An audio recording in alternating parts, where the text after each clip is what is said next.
আসলেন ময়দানে আসলেন, কাসিমের লাশ খুঁজে পাচ্ছেন। একবার বলছে, বেটা কাসিম আওয়াজ দাও, কোথায় আছো?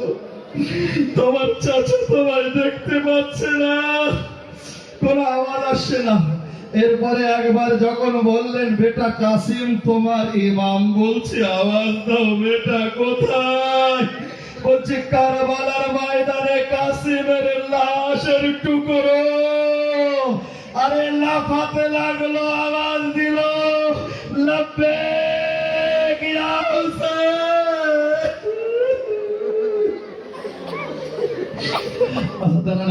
কারবালা মাওলা হুসাইন ইবনে আলী কারবালার ময়দানে কাসিমের এক একটি লাশের টুকরো তুলছিলেন। হঠাৎ নজর গেল কি জানেন, এক বোরকা পোষ বিবি একটা ঘোড়ার পিছনে দৌড়চ্ছে। মাওলা হুসাইন দেখলো কি, আরে আর কেউ নাই, আম্মা জাহেরা। একবার বলছে, আম্মা জাহেরা আরে কেন দৌড়চ্ছেন ঘোড়ার পিছনে?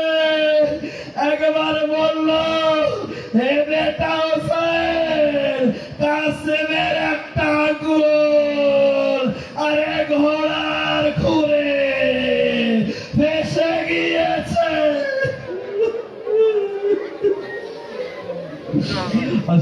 আল্লাহ আল্লাহ আপনাদের কোন দুঃখে যেন না কাদা শুধু হেলে তো কারবালার দুঃখ ছাড়া।